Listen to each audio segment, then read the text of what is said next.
C'est marrant parce que sachez que ce bout de paragraphe, c'est un début que je connais par cœur. Très étrange, mais parce que je l'ai lu un paquet de fois, le premier paragraphe. Chaque fois, ça me fout des frissons et c'est très étrange. Genre vraiment, t'as l'impression que tu t'éveilles un peu comme le personnage, quoi. Tu sais pas trop dans quoi tu t'embarques, tu sais juste que ça risque de glacer peut-être un petit peu ton âme. Ce qui est assez drôle aussi, c'est à quel point je change pas trop en termes de... Quand je commence les livres de Federico, je suis toujours dans la même ambiance. Enfin, à part quand j'étais chez mes parents, mais depuis que je suis dans cette maison, mes relectures, elles commencent un peu toutes pareilles. Lumière un peu tamisée, musique lofi, thé brûlant. Et je sais que j'en ai pour quelques heures et que probablement que c'est le début de longues insomnies. Je sais pas, ça a un aspect nostalgique qui est... Je sais pas, ouais, c'est super nostalgique comme mot. Salut! J'espère que ça va. Ça fait du bien de se plonger dans un livre... Ça fait du bien de se plonger dans un livre, point. Il n'y a pas de suite à cette phrase. Il est très très lourd ce livre. C'est J'en ai marre, ça fait 2 fois que je m'assomme en peu de temps avec un objet. Ça fait aussi du bien de faire des activités. Parce que du coup, je sais pas si vous avez suivi, mais j'ai eu la grippe la semaine dernière. Et elle m'a atomisé la tronche. Je sais pas si vous êtes passé à côté de cette grippe, mais j'espère que si vous l'avez eu ou que vous êtes en train de subir ce que c'est d'avoir la grippe, je vous envoie plein de courage, de bonnes ondes et de guérison, parce que c'est une épreuve auquel on ressort plus fort, je vous promets. Là, j'ai repris la semaine correctement, puisque lundi j'ai travaillé, et hier, du coup, j'étais à la maison, donc j'ai fait mon ménage et tout, j'ai chill un max aussi. J'avais rien envie de faire, alors j'ai fait des petites activités par-ci par-là. Je me suis remise à l'aquarelle aussi, et ça c'était cool. J'ai jamais été aussi fière d'ailleurs d'avoir peint un kiwi. Il est très très beau ce kiwi, j'en suis très très fière. Il y a plein de... J'ai vu aussi l'évolution des peintures au fil du temps et je suis très contente. J'ai lu. Hier, ça a été un peu catastrophique parce que j'ai commencé à avoir une migraine alors que je commençais tout juste. J'ai réussi à lire un chapitre. Et en fait, dans la balancelle là sur laquelle je suis assise actuellement, j'ai un problème des fois pour m'asseoir correctement et je chope des douleurs au cervical et je développe une migraine. Donc là, j'ai réussi à peu près à trouver une position un peu antalgique, sans plus. Mais ça m'a permis de lire 2 chapitres. Et les chapitres, ils sont très très longs. Aujourd'hui, j'ai lu 50 pages, je crois. Ouais, à peu près. Donc j'ai lu à peu près 50 pages en 1 heure. Bon, un tout petit peu moins d'1 heure. Et en vrai, il y a plein de choses que j'avais oubliées. Et c'est d'ailleurs pour ça que je fais une relecture. Alors, qu'est-ce que c'est? Parce qu'il y en a peut-être qui débarquent et qui ne savent pas de quoi je parle depuis hier. Et, enfin, depuis quelques minutes pour vous. Qui ne savent pas mon engouement auprès de cette saga.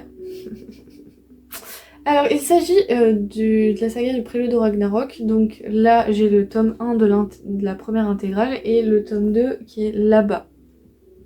Par là-bas. Et il y a en plus, du coup, les Chroniques du Ragnarok qui commencent avec le tome 1, donc Aslog. Mais j'ai pas les tomes sur moi parce que je les ai prêtés à Camille, qui est d'ailleurs en train de découvrir cette saga. Au moment où je filme ces plans, elle est au 3e tome, je crois. Bah, en fait, elle les a pas lus dans le même sens, dans le sens où il y a 2 possibilités de lecture. Il y a la possibilité classique où vous commencez par le 1er tome, Sigurd, puis Le Royaume des Brumes, puis Valkyrie, puis Skald. Donc, dans ce tome-ci, il y a Sigurd, Le Royaume des Brumes. Dans le tome 2, il y a Valkyrie et Skald. Donc voilà. Mais il y a une autre lecture de possible qui est de commencer par le tome de Valkyrie, qui est le préquel un petit peu de tout ce qui va se passer ensuite. Et ensuite de faire Sigurd, Le Royaume des Brumes et Skald. de lectures possibles. Camille a commencé par Valkyrie au lieu de commencer par Sigurd. Peut-être qu'elle aura du coup une façon différente de voir la saga, peut-être, je sais pas trop. En tout cas, moi j'ai décidé de juste refaire la lecture comme je l'avais faite la première fois et donc de commencer par le commencement avec Sigurd. Et j'avais oublié à quel point je le déteste. Donc c'est un récit de mythologie nordique sur le mythe de Sigurd. Sigurd qui est le fils de Sigmund et non pas Freud. Je vous vois venir là tout de suite. Stop. Et le fils de... Je sais pas le mot, le prénom de la madame. Le monsieur j'y arrive mais la madame j'y arrive pas. Ça se lit comme ça, voilà, tu le lis, tu te démerdes. Pardon. Non mais c'est que j'ai énormément de mal avec les noms des noms nordiques, les noms de la mythologie nordique. Je galère. Bon, apparemment je suis pas très douée pour vous faire un résumé digne de ce nom. Hein. Je bégaye à toutes les 2 minutes pour vous expliquer le résumé du livre. En plus, je me trompe de nom de personnage. Voilà, parce qu'apparemment, entre ma lecture et les 10 minutes suivantes, il se passe une faille spatio-temporelle et j'oublie tout. Bref, du coup, je vais vous refaire un résumé. On suit Sigurd, un personnage qui fuit sa destinée étant de tuer le dragon Fafnir, qui garde un trésor, le trésor des nains, des Nibelung pour être exact. Alors on dirait que je vous raconte le début du Hobbit, ça n'a strictement rien à voir, je vous promets. Odin notamment va lui faire comprendre que fuir sa destinée, tu peux toujours essayer mon gars, et en fait non. Il va falloir que tu te remettes sur le droit chemin, et du coup il va s'en suivre quelques aventures avec certains personnages. Et en fait on va voir comment le personnage de Sigurd, qui à la base est un personnage plus animal qu'humain, va évoluer, va devenir un peu plus mature, et encore on se demande, qui va peut-être devenir un petit peu moins un but lui-même, mais c'est peut-être... Je vous laisse découvrir, parce que pas tant. Il évolue, mais sur certains points, reste toujours aussi désagréable. Tout très très beau, et j'ai très peur de l'abîmer. Voilà, il y a des jolies illustrations. Ce que j'avais oublié dans cette histoire, c'est que Sigurd, je le déteste. Disons qu'il a un ego surdimensionné et il a une fâcheuse tendance à se balader à poil dans la neige. On va aussi découvrir le personnage de Mime, qui est le personnage nain qui a été éduqué.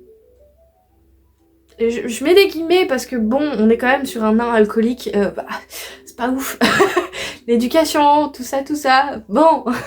J'ai pas encore attaqué le chapitre 4. Qu'est-ce que je peux vous dire de plus, si ce n'est que j'aime toujours autant, même si je déteste Sigurd. Vous savez à quel point j'adore la plume de Federico, et ça se lit tout seul. C'est fluide, c'est poétique, même si c'est hyper trash et gore. Ça se dévore. Peut-être que vous vous souvenez que j'avais fait une relecture sur Lululand, qui est sa saga du coup de dystopie, et là on est sur une saga fantasy, mythe nordique. Voilà. Et ça me fait trop plaisir de replonger dedans. Ça faisait un moment que j'avais envie de me les relire, parce que vous savez que j'ai une mémoire de poisson rouge qui a tendance à un petit peu oublier ce qui se passe. Et étant donné que déjà j'ai lu Aslog, j'avais complètement zappé tout ce qui se passait avant. J'avais des petites bribes d'idées, et puis des fois l'auteur il me disait « Ah, t'as vu la référence à ça ?» et tout, j'étais là « Oh, non ?» Et du coup, la relecture permet de voir quelques petites références. Bon, malgré le fait du coup qu'il me manque Aslog, mais comme Camille est sur la bonne lancée pour terminer la saga, peut-être que je vais pouvoir récupérer Aslog assez rapidement pour que je puisse relire ce dernier tome. Et peut-être qu'éventuellement, après, un peu plus tard, il y aura une suite. Je suis très contente d'avoir remis le nez dans cette mythologie. J'ai une grande passion pour la mythologie nordique depuis que j'ai découvert cette saga. Ça me fait trop plaisir de revenir aux sources. Pour l'instant, je dors.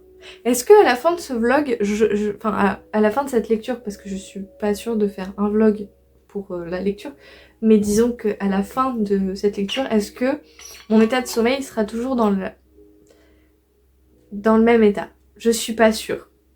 Parce que j'ai une tendance à faire des insomnies quand je lis ces livres, c'est assez conséquent. Et de façon très inexplicable. Parce que je suis pas spécialement en mode je pense à tout ça et tout. Non, juste je suis dans l'incapacité viscérale de dormir. Je ne sais pas. Sur ce, je vais aller me faire un goûter. J'ai mis de l'huile dans mes cheveux pour essayer de les hydrater un peu, je sais pas ce que ça rend.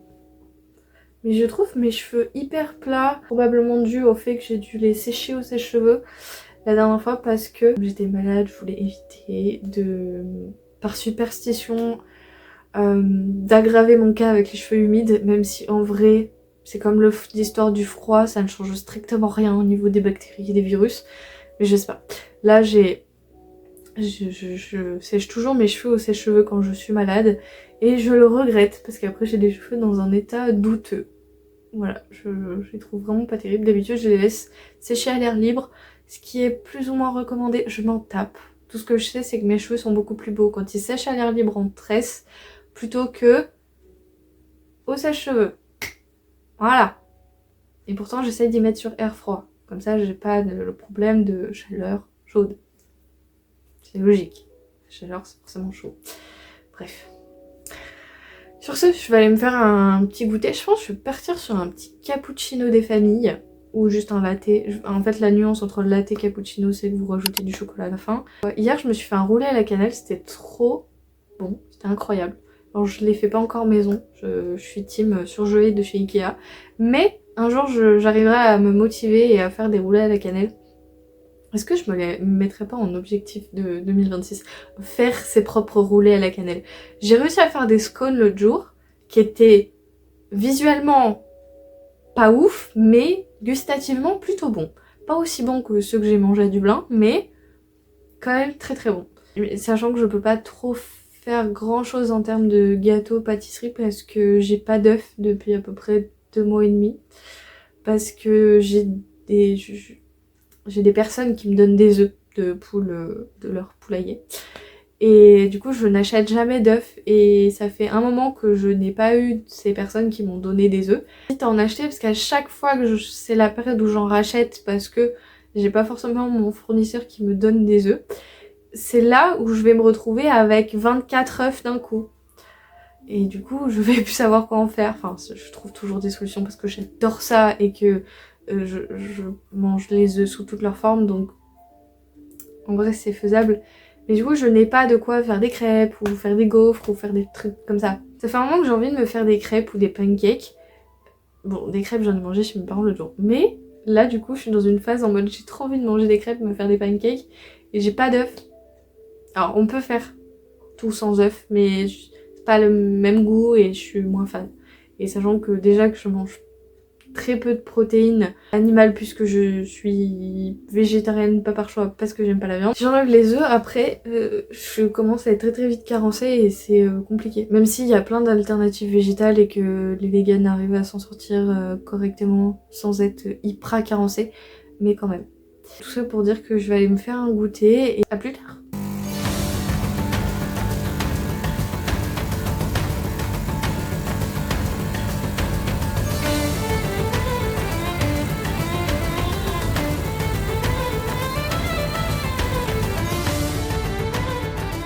Je voulais vous partager mon bonheur intense à ma dame petite Camille qui m'a envoyé l'emoji que j'attendais depuis un mois à peu près. Alors, il y en a qui se disent mais de quoi elle parle?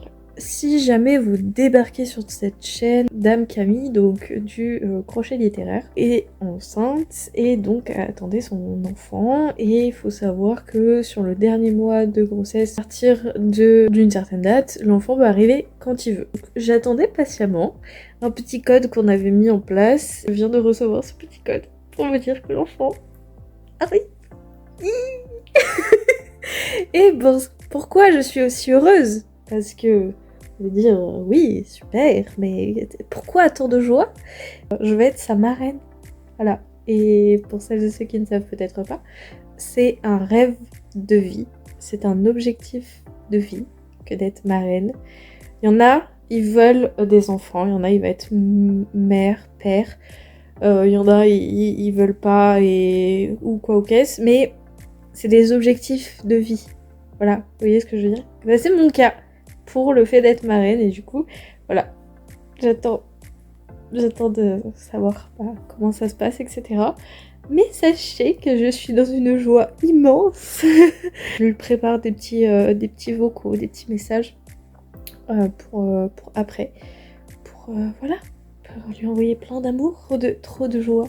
Tellement contente. Ça fait un moment que j'attendais.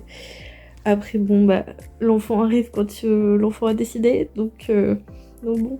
Mais c'est vrai que c'est trop bizarre de dire que ça y est, la vie sera plus pareille, ni pour elle, ni pour moi, et que nous avons un... Parce que je suis déjà tata, par procuration, je suis quand même déjà tata, et c'est vrai que même quand c'est pas ton enfant, ça te chamboule quand même un quotidien. Et là, me dire que être marraine. Du coup, j'ai déjà hâte de le rencontrer alors que, bon, j'ai pas le moment officiel. Alors, je sais que c'est en cours, mais... bref, je suis tellement contente que j'avais besoin de vous partager cette joie parce que ça fait partie des événements de vie dont j'ai envie de m'en souvenir et j'ai envie d'avoir une trace de ce moment où j'ai reçu la nouvelle. Du coup, c'est pour ça aussi. Et puis, quand Dame Camille verra cette vidéo, elle pourra se dire ah ouais, donc en fait, moi, pendant que je souffrais le martyre, t'étais là à t'extasier sur ton canapé. Oui. Continuer tranquillement à regarder des vidéos sur YouTube, faire 2-3 danses de la joie, et puis finir cette soirée tranquillement. Demain, je travaille. Ça va être... je pense une journée où je passe mon temps à être là en mode mon filleul est né. Je pense après un peu plus tard peut-être éventuellement me replonger dans ma lecture. Mais là je suis tellement... je pense que je ne vais pas dormir tant que je n'aurai pas la nouvelle comme quoi le petit message, la petite photo et tout. Mais je suis quand même trop contente ce jour-là de vous partager mon bonheur.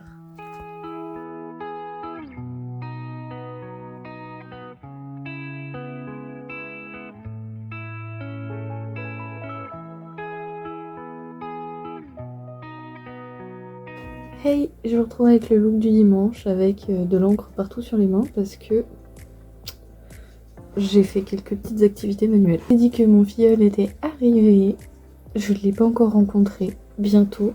Et hier on allait faire une grosse journée shopping et on est rentré très tard à la maison parce qu'on a traîné, on a vu un copain et tout, enfin voilà. On a pas mal traîné et du coup forcément on a marché, j'ai vu 7 km donc ça fait beaucoup. Donc je suis un petit peu fatiguée aujourd'hui, j'ai du mal à me concentrer sur n'importe quelle tâche. Si ce n'est que j'ai réussi à faire mes comptes, à faire mon budget prévisionnel pour le mois qui arrive, puisque nous sommes officiellement de mon côté en février depuis très peu de temps. Voir un petit peu comment ce mois va s'écouler. Et j'ai aussi fait un point aussi sur ma pile à lire, etc. Donc je suis assez contente que ma pile à lire baisse. Au mois de janvier, on est mi-février chez vous, je crois. Ouais, ça doit être un truc comme ça. On est mi-février chez vous, actuellement. Enfin, sauf si vous regardez cette vidéo beaucoup plus tard et auquel cas les dates ne concordent plus, mais... En janvier, j'ai réussi à baisser ma pile à lire de 9 livres, étant donné que j'ai pas mal lu début janvier. Un peu moins sur la fin parce que j'ai été pas mal occupée, j'ai été malade et après j'ai pas eu le temps surtout de lire, j'ai pas avancé encore sur le prélude de Ragnarok, ce qui me pose souci psychologiquement parce que j'ai très envie de lire mais j'ai une concentration d'huître et je vous ai dit à chaque fois que je commence les romans de Federico, je finis dans un état de fatigue tellement intense parce que ces livres demandent énormément en termes de... On s'en rend pas compte parce que quand on est dedans, ça va tout seul. Je ressors toujours très fatiguée de ces livres et du coup, Là, j'ai pas lu énormément. Je suis aux 100 premières pages. C'est vraiment ridicule. Je vais vous montrer après, mais ça me fume de rire. J'ai lu que les 100 premières pages et je suis déjà capoute. Bon, il y a eu d'autres choses qui ont fait que, mais quand on allait faire les boutiques, je pensais aller me trouver un manga.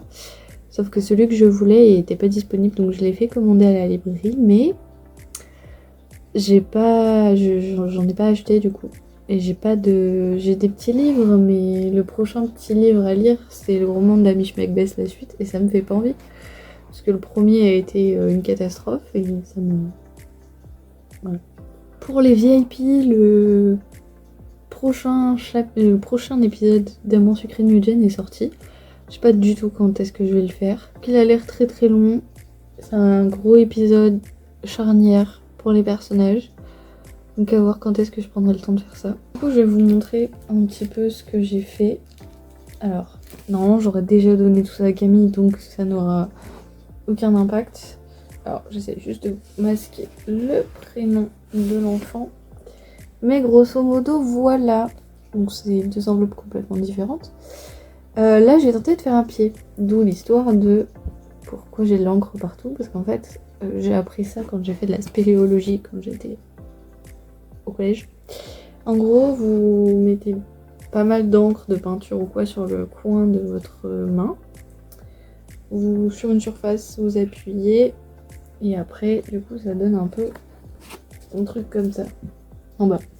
Sauf qu'il y a probablement un truc qui vous perturbe. Vous dites ça ressemble pas à un pied, il y a un problème. Bon, en fait, j'ai inversé. Les orteils ne sont pas dans le bon sens. Normalement, le gros il est là et ça remonte de ce côté. Et du coup, j'ai réessayé. Parce que je sais pas si vous voyez, mais là, il y a plein de trucs qui sont déchirés tout derrière.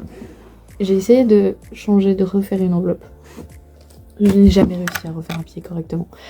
Du coup, ça sera le petit secret entre nous que ce pied, eh ben, en fait, ne ressemble pas à un pied puisque les orteils sont à l'envers. Voilà. Je suis un peu déçue. Parce que j'ai mis tout mon amour pour faire ce dessin. Mais j'ai pas réussi. Mais surtout que j'ai réfléchi à deux fois au truc en mode faut que je fasse attention à dans quel sens sont les orteils. Bah j'ai pas réussi. Mais du coup je me suis racheté un stylo plume, ça fait un moment que j'en avais envie. Évidemment, je l'ai acheté en violet. Alors là, l'encre actuelle, elle est violette. C'est une amie qui m'a fait découvrir que les encres violettes pour stylo plume, ça existait. Donc là, c'est bleu, mais parce qu'en fait, je savais pas, mais ils mettent déjà de l'encre dans les stylos plumes. Et du coup, bah, quand j'ai commencé à écrire, c'était bleu. Mais après, très vite, c'est passé au violet, donc c'était cool. Je suis contente. J'ai acheté de la noire aussi, parce que je sais que j'aime bien écrire en noir. Et je me tâte sur mon carnet de lecture maintenant que en violet dans mon carnet de lecture, comme vous avez pu constater. Et j'hésite à passer au stylo plume du coup. Je suis trouvé des petites enveloppes en violet, évidemment.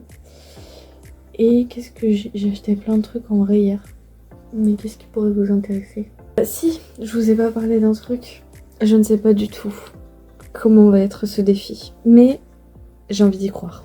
Pour information, j'allais à la salle de sport quand j'étais étudiante l'année dernière. Donc en sortant d'école, quoi, ça me permettait d'aller marcher, d'aller courir. Enfin, à la base je faisais surtout de la muscu, mais j'avais fini par courir sur la fin. Cette année, je vais me lancer un défi. Pour celles et ceux qui me connaissent dans la vraie vie et qui savent que la course c'est lunaire parce que quand j'étais au lycée, je faisais des malaises parce que la gestion de la course c'était très compliqué.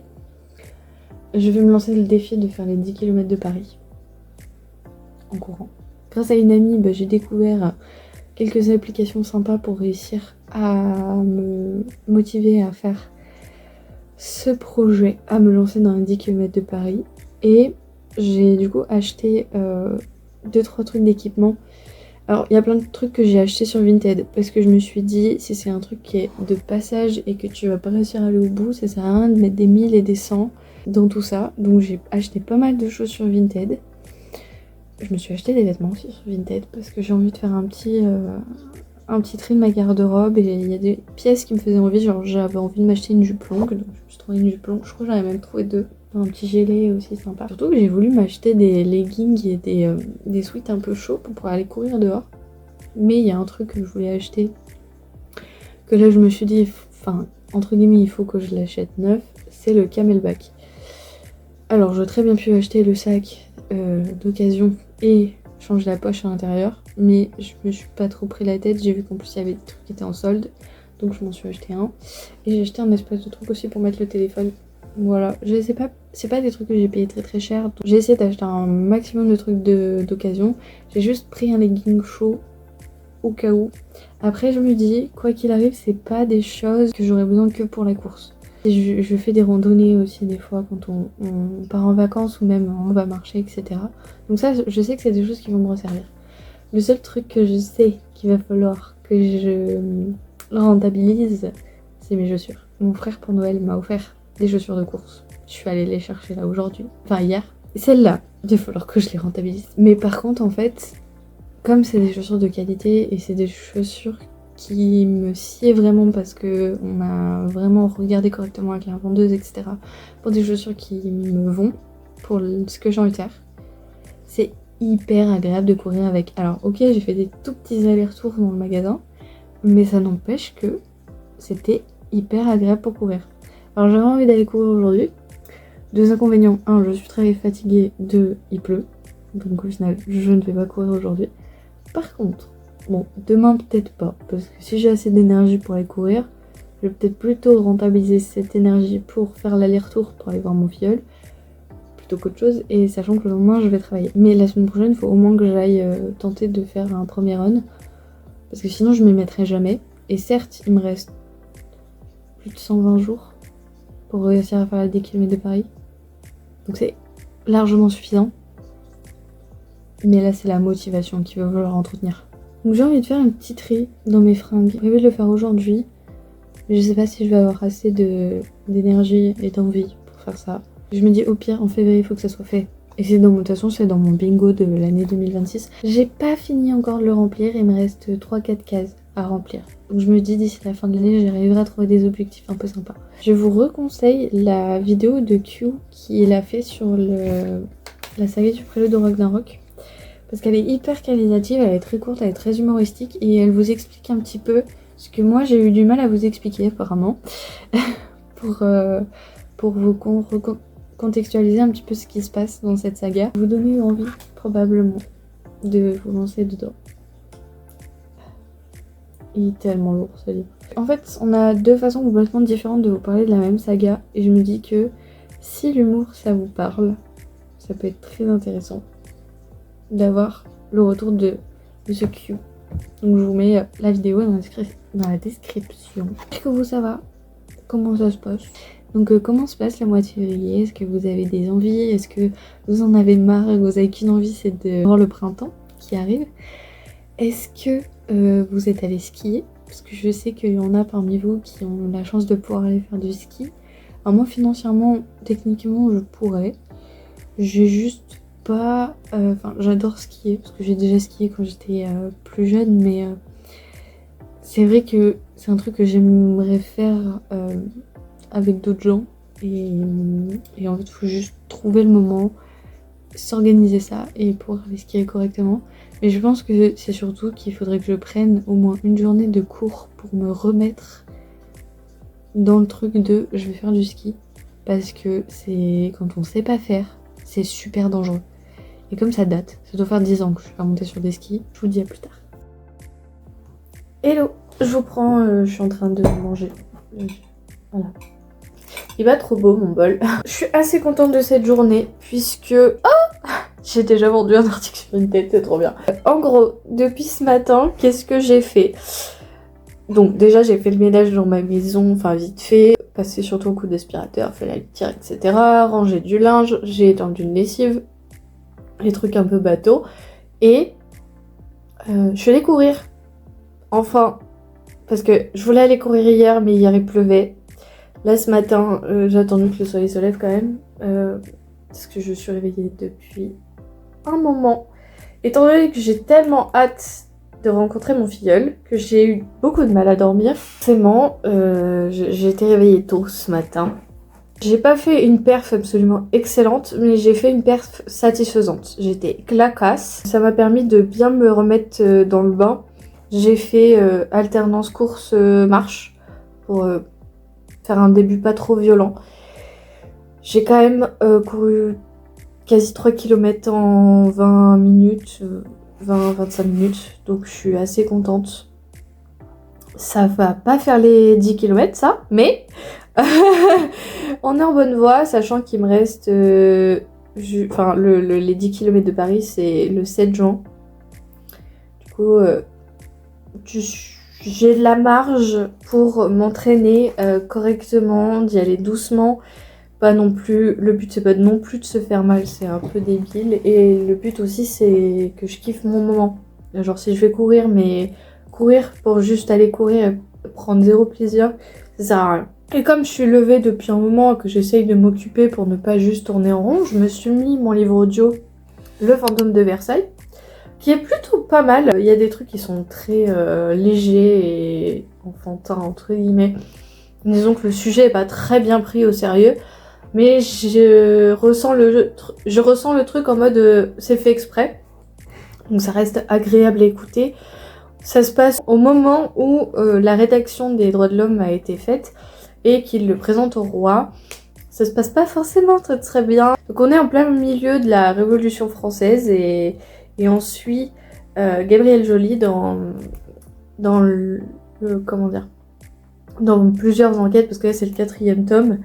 Et on le suit dans plusieurs enquêtes. J'ai préféré le premier et le deuxième. Donc le premier c'est le loup des Cordeliers.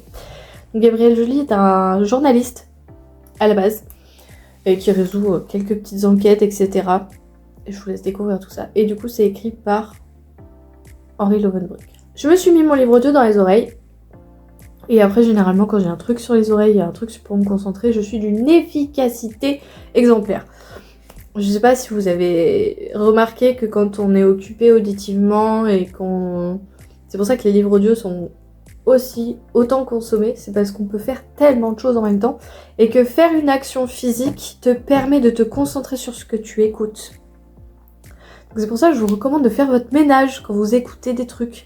Genre par exemple quand vous m'écoutez parler en vidéo, n'hésitez pas à faire votre ménage. J'en ai profité aussi pour mettre plein de trucs en vente sur Vinted. Parce que ça faisait un moment que ça traînait et qu'il fallait que je m'en occupe. Je l'ai fait ce matin et je viens de voir que j'ai vendu un truc. J'ai vendu des livres. Généralement les livres c'est ce qui parle le mieux sur Vinted. Donc, je suis assez contente de la productivité de ce matin. J'ai aussi eu le temps de faire une espèce de micro-sieste. Parce que le run m'a quand même bien achevé. Et que j'ai pris le temps de me dire vas-y. En plus j'avais pas forcément très très bien dormi. Donc ça m'a permis de faire une micro-sieste après. C'est un peu bizarre de dire que tu vas courir, tu vas faire la sieste. Écoutez. Donc bref, donc là je mangeais tranquillement. Je vais regarder des petites vidéos sur YouTube et d'ici 1 heure ou 2 je vais partir. Là, j'ai trop hâte.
Hello, j'espère que vous allez bien. La rencontre avec mon filleul d'amour s'est très très bien passée. Il est trop mignon. Pour celles et ceux qui ne savent pas, je suis pas hyper fan des enfants. Après j'étais très contente de rentrer chez moi quand même si ça reste un enfant qui est très sage et très très calme. Ça n'empêche que une après-midi c'était suffisant. Mon café est froid. Mais j'étais quand même très très contente de cette rencontre, très très contente du fait que bah voilà, je suis marraine, ça y est. J'ai réalisé mon rêve. C'est trop bizarre. Je suis trop contente. Je suis trop contente. J'ai hâte de passer un peu plus de temps et tout avec eux, etc. Non, ça va être cool. Je suis très très très très contente. J'ai très envie de refaire mes cheveux assez rapidement. Le problème est que je sais pas quand. Je sais pas quand. Ce week-end ça sera pas possible. Mais c'est vrai que ça commence à être très très long. Et après c'est surtout que c'est devant en fait que ça a tout décoloré comme d'hab quoi. Parce que là le reste du violet est plutôt joli. Donc ça m'embête de le refaire. Mais d'un côté devant c'est pas dingue quoi. Comme vous avez pu constater, Dame Camille a décidé que être marraine ça devait se fêter par des cadeaux. C'est bien parce que c'était trop mignon, ça fait un petit échange de petits cadeaux, c'était cool, c'était marrant. Bref, du coup, ouais, je suis trop contente, je suis très très très très contente. Bref, parlons d'un autre sujet. J'ai pas avancé sur ma lecture du Prélude du Ragnarok parce que j'ai eu envie d'avoir des temps un petit peu. Là, je vais arriver sur la fin du premier tome et j'ai envie de prendre mon temps. Voilà. Du coup, j'ai décidé que je me lancer dans une autre lecture en même temps. Bonne ou mauvaise idée, l'avenir nous le dira. Mais du coup, je me lance dans une lecture commune avec... Et on va se lancer dans le tome 2, du coup, des Chroniques de l'érable et du cerisier. Maintenant que je lui ai fait le résumé du premier tome. Parce qu'elle a lu ce premier tome il y a longtemps. Je vais retourner dans le Japon du 17e, ça va être génial. C'est marrant parce que j'ai regardé il y a peu pas mal de vidéos sur le Japon, sur la culture japonaise, sur l'histoire du Japon, etc. etc. Donc c'est un peu le thème en ce moment, le Japon. Donc on va se lancer dans à peu près 40 pages par jour et comme ça me permettra éventuellement d'avancer petit à petit le Prélude de Ragnarok. Comme ça je me lance dans deux univers complètement distincts entre la fantasy, la mythologie nordique et l'historique japonais. Je pense que ça peut être un équilibre assez intéressant. Ces derniers jours, j'étais au travail.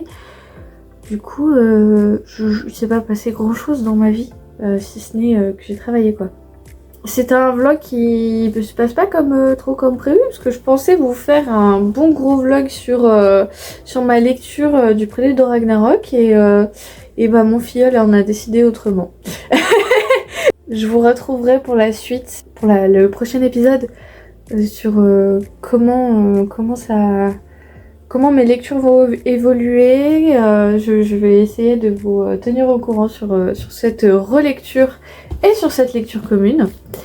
Je vais m'empresser de faire le découpage, de me refaire un café chaud parce qu'il est froid, de mettre à jour mon carnet de lecture parce que j'ai 2-3 trucs à noter dessus où je ne suis pas à jour parce que oui, je vous ai pas dit, j'ai terminé Le Fantôme de Versailles, j'ai bien aimé, c'était très sympa. J'ai trouvé ça très étonnamment très cosy, c'est très étrange. On est encore à l'époque où le roi règne et on se quitte encore sur cette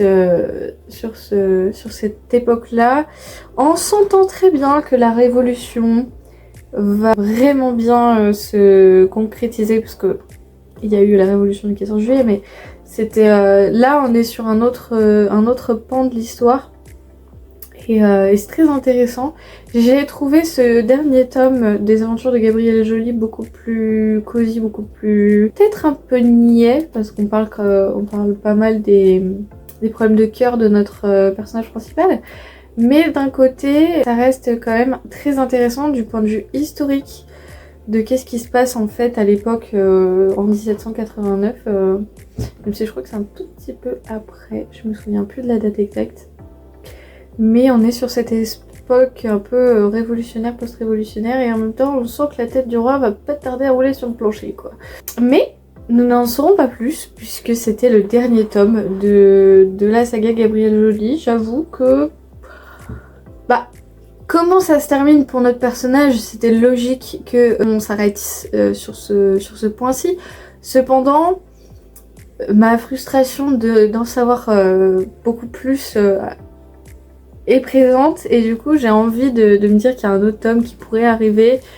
Et pour autant, c'est pour notre personnage principal, du moins c'est pas nécessaire. Après pour ce qui est de l'histoire de France, bah, là après on peut totalement y retrouver dans d'autres récits, donc ça c'est entre guillemets moins grave. J'ai enfin la date du 4e tome en audio de Dungeon Crawler Carl, qui est une saga SF, fantasy, je sais pas trop, RPG, donc sur un...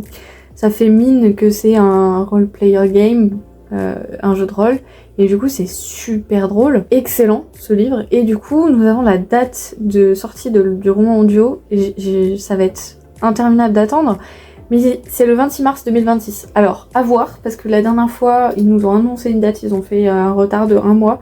Après d'un côté je comprends, parce qu'au vu de la qualité audio, au vu de Sylvain Guess et de son talent pour la lecture de cet ouvrage, c'est pas grave, j'attends, mais je sais pourquoi j'attends. Et ensuite, j'ai appris que Éric Foissier allait sortir une nouvelle enquête du Bureau des Affaires Occultes. Pour celles et ceux qui ne savent pas, le Bureau des Affaires Occultes a été un de mes coups de cœur. Alors je sais plus si c'est 2023 ou 2024, mais genre ma découverte. Le Bureau des Affaires Occultes. C'est vraiment... Enfin... J'ai pas les mots de vous dire à quel point j'ai adoré cette saga. Mon préféré reste le premier tome, vraiment de comment j'ai découvert notre personnage Valentin Verne. Alors je crois que c'est post-révolution aussi. Vous savez mon amour pour cette époque post-révolutionnaire. Et d'ailleurs je suis un peu choquée parce que quand j'avais lu le 4e tome, j'étais persuadée que c'était le dernier. Je l'ai lu quand, du coup, le premier tome? J'ai lu en 2022. MDR. C'est si loin. Je pensais pas que c'était si lointain. Je pensais que c'était beaucoup plus récent que ça, mais pas du tout. Je l'ai lu en 2022 et ça a été un grand coup de cœur. Automne 1830. C'est pas écrit assez gros, je crois que c'est les deux premiers mots. Et j'ai pas réussi à vous trouver une date. Non mais n'importe quoi. Voilà, la phrase d'accroche, c'est automne 1830, dans un Paris fiévreux encore sous le choc des journées révolutionnaires de juillet. Le gouvernement de Louis-Philippe, nouveau roi des Français, tente de juguler une opposition divisée mais virulente. Valentin Verne, jeune inspecteur de service des mœurs, est muté à la brigade de sûreté fondée quelques années plus tôt par le fameux Vidocq. Il doit élucider une série de morts étranges susceptibles de déstabiliser le régime. Car la science qui progresse, mêlée à l'ésotérisme alors en vogue, inspire un nouveau type de criminalité.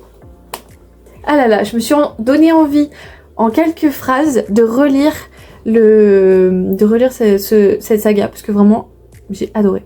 C'est un petit peu tout ce que j'aime en termes de policier, d'intrigue et de glauque, parce que il y a un petit peu de mystère quand même sur un peu tout ce qui est occulte. Et du coup c'est de la tartinade comme j'aime. Après qu'il allait avoir un 5e tome, je suis très contente. Moi, servez-en moi autant que vous voulez. Je serai toujours aussi assidue. Donc il sort apparemment fin avril. N'hésitez pas à me partager vos dernières lectures, vos super bonnes nouvelles. Si vous avez des choses à dire, des choses à faire remonter par rapport à ce temps que vous avez passé devant cette vidéo. J'espère que vous avez passé un bon moment. Ah si, je vous ai pas dit... Je vous ai dit la dernière fois que je voulais pas mettre trop d'argent dans mon projet de me remettre à courir. Donc je me suis officiellement inscrite pour faire les 10 km de Paris. Et j'ai découvert que les tapis de course pliants, ça existait. Du coup, je me suis acheté un tapis de course. Je sais pas si c'est l'achat de trop ou si vraiment je vais réussir à m'en servir assidûment et que cet achat sera rentabilisé. Ou si c'est encore ma folie de j'ai une passion et je veux aller jusqu'au bout et je veux tout avoir, etc. etc. Et du coup ça va être l'achat de trop. Après j'essaie de me rassurer en me disant que je l'ai eu vraiment pas cher, que tout ça quoi. Et qu'il est pliant et qu'il gêne pas. Parce que je lui ai trouvé une place pour le ranger. On verra, suite au prochain épisode.